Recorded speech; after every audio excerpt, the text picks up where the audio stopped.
effect of surface area over the rate of reaction.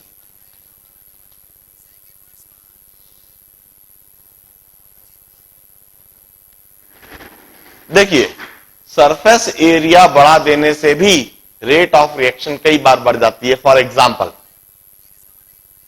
Dissolution phenomena of sugar into water. पानी के अंदर शक्कर का डिसॉल्व हो जाना. This is one of the most common और फेमिलियर एग्जाम्पल टू यू. आप लोग घरों में जनरली पानी में शक्कर को मिलाते हो नींबू की शिकंजी बनाने के लिए. पहला प्रोसेस यही है कि पानी में शक्कर मिला लो, फिर नींबू डालो. It's a very tasty and energetic drink. Instant energy मिल जाती है. मगर इस जगह पर वी ऑलवेज नो दैट कि बड़ी मोटी शक्कर होगी, बढ़े जाने वाली शक्कर होगी, तो उसको मिलाने में कुछ ज्यादा समय लगता है. आपको कुछ ज्यादा समय तक उसको स्टर करते रहना पड़ता है. वहीं पर यदि आप बारीक पिसी हुई शक्कर यदि डाल दो तो डालते से ही फटाफट 2 बार चम्मच आपने चले घुल गई. खास बात, the amount of sugar that would dissolve, उसमें फर्क नहीं आना है. The maximum amount of sugar that could be dissolve, उसमें फर्क नहीं आना है. 1 लीटर पानी में मैक्सिमम जो शक्कर उसमें डिसॉल्व हो सकती है वो फिक्स है. वो चाहे बड़ी मोटी शक्कर हो, चाहे वह बारीक पिसी हुई शक्कर हो. यदि आपने सैचुरेशन पॉइंट से सैचुरेट करने से ज्यादा शक्कर डाल दी, मान लीजिए 1 किलो पानी में 200 ग्राम शक्कर डिसॉल्व हो सकती है. यदि आप 250 ग्राम शक्कर डाल दोगे तो चाहे आप मोटी शक्कर डालो, चाहे आप बारीक पिसी हुई शक्कर डालो, 50 ग्राम शक्कर वहां प्रेसिपिटेट आपको दिखेगी. क्योंकि वहां डिसॉल्व कितनी हो सकती है? 1 किलो में 200 ग्राम. आपने कितनी डाल दी? 1 किलो में 250 ग्राम. 50 ग्राम आपने ज्यादा डाल दिया. तो जो 50 ग्राम आपने एक्सेस डाली है वो प्रेसिपिटेट होगी, वो डिसॉल्व नहीं होगी. वो नीचे तले में बैठी हुई आपको दिखेगी. आप कितनी भी चम्मच घुमा लो, कुछ नहीं होने देना. वो 50 ग्राम तो वहां प्रेसिपिटेटेड फॉर्म में रहेगी, क्योंकि मैक्सिमम 200 ग्राम ही डिसॉल्व हो सकती थी और आपने उससे ज्यादा डाल दी. अब इससे कोई मतलब नहीं कि वो मोटी है या बारीक है. मोटी होने से और बारीक होने से क्या फर्क पड़ता है? भाई जो 200 ग्राम शक्कर उसमें डिसॉल्व हो रही है, मोटी शक्कर है तो उसको डिसोल्यूशन फिनोमेना में थोड़ा ज्यादा समय लगेगा. 4 या 5 मिनट लग जाएंगे. 4-5 मिनट तक आपको ऐसे करते रहना पड़ेगा. तो बारीक शक्कर होगी तो वही 200 ग्राम 10 सेकेंड 15 सेकेंड में डिसॉल्व हो जाएगी. Here I mean to say, surface area also affect the rate of phenomena, the rate of reaction, the rate of physical or chemical process. मगर क्या हर केस में? नहीं. इधर एक पॉइंट सबसे पहले लिखा जाए. Rate surface area never effect the rate of homogeneous reaction. Surface area never effect the rate of homogeneous reaction. Surface area effect only the rate of heterogeneous reaction. यदि गैस गैस आपस में react कर रही है तो वहां surface area का कोई मतलब ही नहीं है. कौन सा सरफेस एरिया लोगे इन दैट केस? है ही नहीं वहां कोई सरफेस एरिया. लिक्विड लिक्विड कोई रिएक्ट कर रहे हैं तो वहां पर भी सरफेस एरिया का कोई मतलब नहीं है. गैस और गैस की रिएक्शन, लिक्विड और लिक्विड की रिएक्शन, इन जगह पर सरफेस एरिया का कोई फर्क नहीं पड़ता है, कोई मतलब नहीं होता है सरफेस एरिया से. मतलब होता है जब गैस सॉलिड से रिएक्ट कर रही हो. गैस यदि सॉलिड से रिएक्ट कर रही हो तो ये हेट्रोजेनस रिएक्शन होगी. इस जगह पर सॉलिड का जितना ज्यादा सरफेस एरिया होगा उतनी ज्यादा तेजी से रिएक्शन होगी. गैस यदि लिक्विड से रिएक्ट कर रही हो तो इस जगह पर सरफेस एरिया का इफेक्ट होगा, हेट्रोजेनस रिएक्शन। जितना ज्यादा लिक्विड का सरफेस एरिया होगा उतनी ज्यादा रेट ऑफ रिएक्शन। लिक्विड यदि सॉलिड से रिएक्ट कर रहा हो, जैसे कि शक्कर पानी के अंदर, यहां पर सॉलिड की रिएक्शन लिक्विड से हो रही है, इस केस में जितना ज्यादा सरफेस एरिया होगा उतनी ज्यादा rate of reaction. For a heterogeneous reaction, for any heterogeneous reaction, rate of reaction is directly proportional to surface area.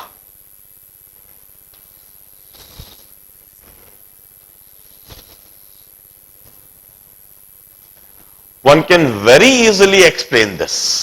हम बहुत आसानी से इसको एक्सप्लेन कर सकते हैं, हमें कोई बड़ी भारी थ्योरी देने की आवश्यकता नहीं है। Once again, the same Arrhenius equation, with the same Arrhenius equation.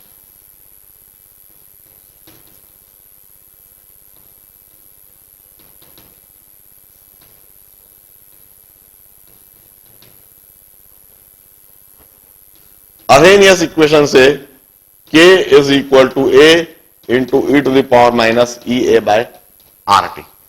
This is Arrhenius equation. And this K is directly proportional to rate of reaction. अब हम कहते हैं when surface area is increased, जब surface area बढ़ाया जाता है तो Arrhenius equation में यह जो A है, Arrhenius factor, frequency factor और collision factor, यह बढ़ जाता है। Surface area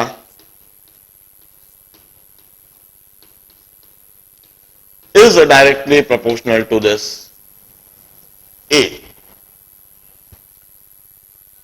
A जिसे हमने क्या कहा है, collision factor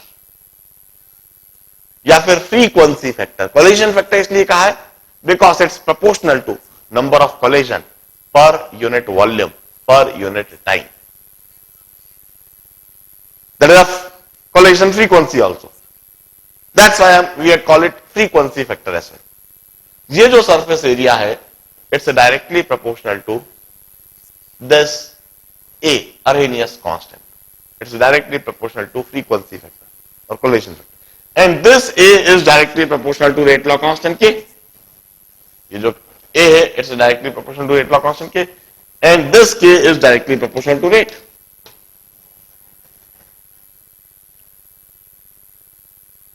That's why if surface area is increased, यदि surface area बढ़ाया जाएगा तो Arrhenius फैक्टर बढ़ जाएगा, इसके बढ़ाने से रेट लॉ कांस्टेंट K बढ़ जाएगा और उसके बढ़ने से रेट ऑफ रिएक्शन बढ़ जाएगी। हम सिंपल कहते हैं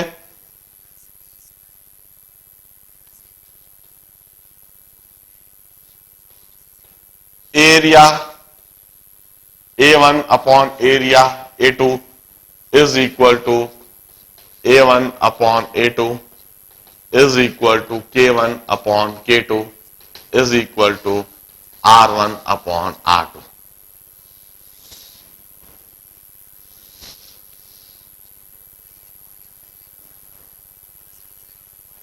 जितना ज्यादा एरिया बढ़ाया जाएगा उतना ही ज्यादा प्रोपोर्शनली रेट भी बढ़ जाएगा। This is effect of surface area over the rate of reaction.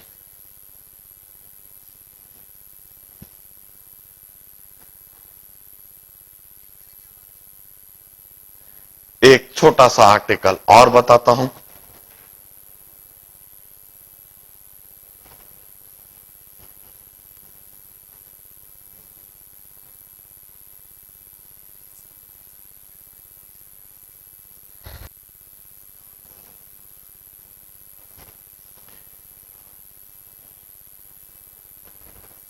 Effect of ultraviolet radiation over the rate of reaction. Effect of ultraviolet radiation over the rate of reaction.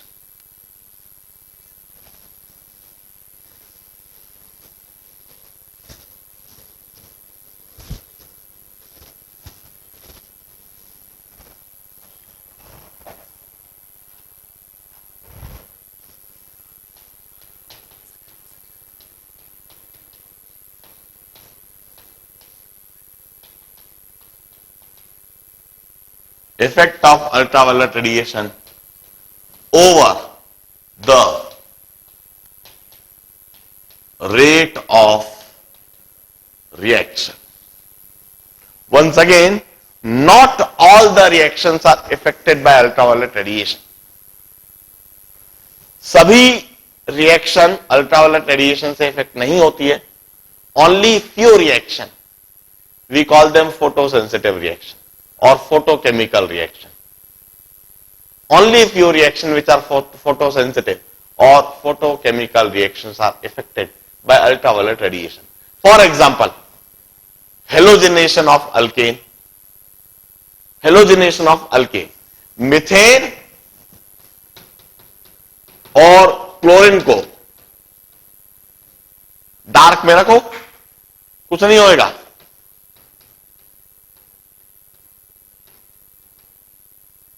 No reaction.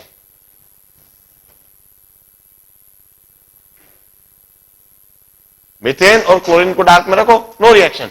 जबकि methane और chlorine को यदि sunlight में रख दोगे, ultraviolet rays के presence में रख दोगे, तो तेजी से रिएक्शन होने लगेगी. पहले वहां पर CH3Cl प्लस HCl बनेगा. फर्दर क्लोरीन से रिएक्शन होगी, CH2Cl2 plus HCl. Further chlorine से रिएक्शन होगी, CHCl3 plus HCl. Further chlorine से रिएक्शन होगी, CCl4 plus HCl.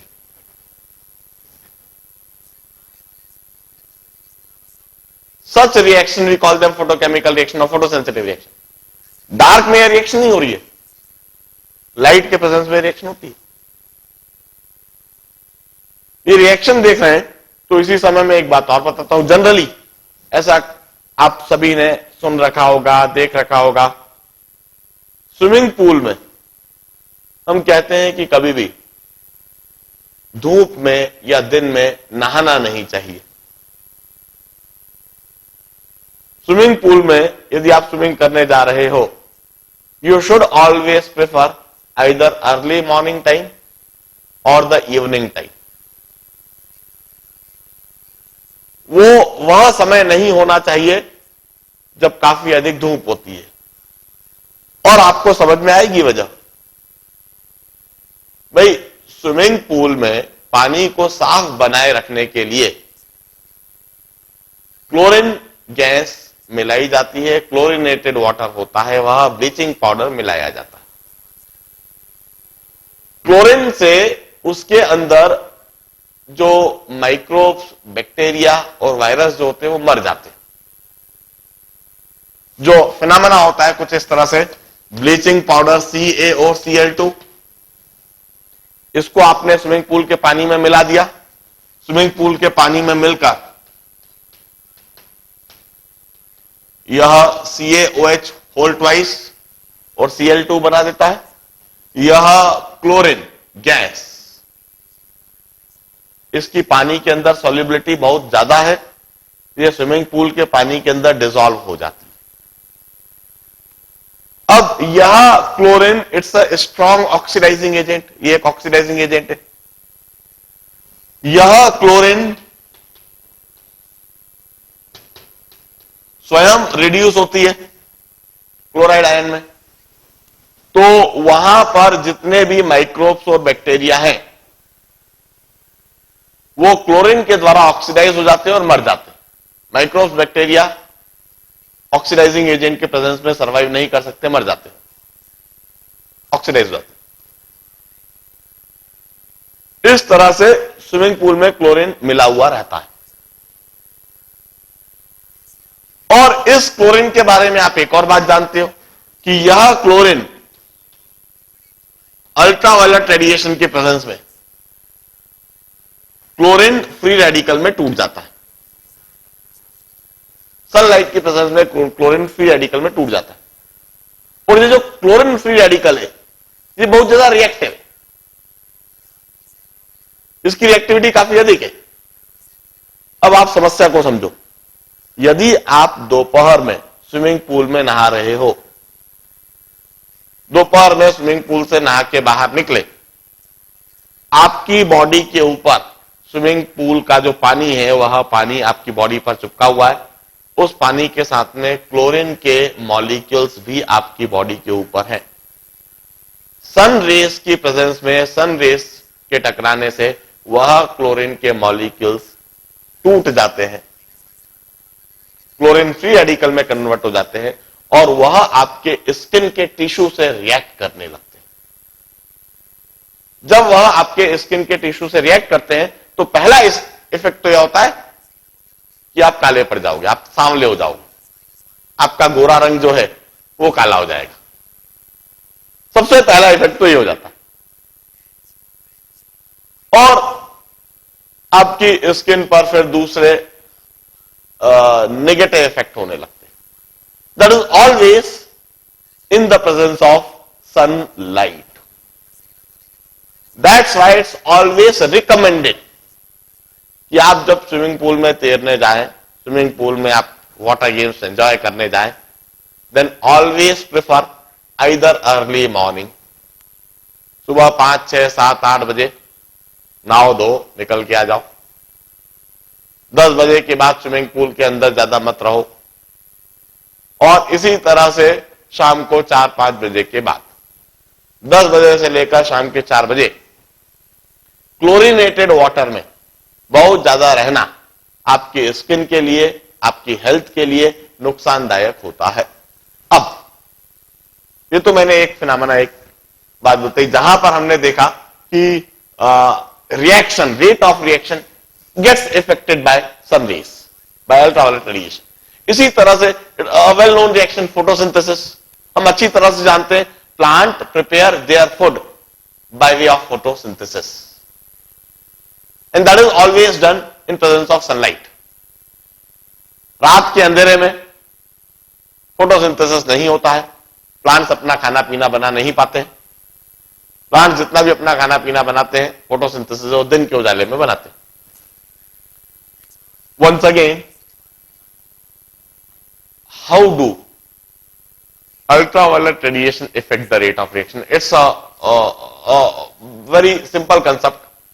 Ultraviolet radiation consists of large quantum of energy called photons. Ultraviolet radiations में huge energy होती है, they contain huge quantum or large quantum of energy called photons. These photons provide the necessary activation energy to the reactant molecule and hence they increase the number of activated molecules and hence they increase the rate of reaction. भाई molecules की average energy level of reactant तो काफी कम है, molecules का average energy level of reactant काफी कम है और reaction करने के लिए एक्टिवेशन एनर्जी चाहिए जो उन्हें मिल जाती है अल्ट्रावायलेट रेडिएशन से। अल्ट्रावायलेट रेडिएशन में फोटॉन से और उनके पास में एनर्जी है E = h न्यू और hc/λ। This is Planck's quantum theory. इतनी एनर्जी अल्ट्रावायलेट रेडिएशंस के पास में होती है और यह एनर्जी एक एक मॉलिक्यूल के पास पूरे क्वांटम में मिल जाती है, पैकेट बंडल ऑफ एनर्जी मिल जाती है और यह एनर्जी मिलते से ही जो रिएक्टेंट की एनर्जी वो एकदम से बढ़ जाती है, वह एनर्जी थ्रेशोल्ड एनर्जी से ऊपर पहुंच जाती है, वह मॉलिक्यूल भी एक्टिवेटेड हो जाता है और वह एक्टिवेटेड मॉलिक्यूल फिर रिएक्शन दे सकता है, प्रोडक्ट दे सकता है। Hence the number of activated molecules increases and hence the rate of reaction increases. These are the factors which affect the rate of reaction and their explanation. इसी के साथ chemical kinetics की पूरी theory portion JEE batch की पूरी समाप्त हुई है। मैं कल के दिन कुछ प्रॉब्लम्स प्रैक्टिस कराऊंगा। मुझे ट्रिपल ई बैच में इफेक्ट ऑफ कंसंट्रेशन एक फैक्टर समझाना है जो मैं सेपरेट लेक्चर के द्वारा कंटिन्यूएशन में समझाऊंगा। आज के दिन सिर्फ इतना ही। Good bye, good day. कल कंटिन्यू करवाऊंगा। कल कुछ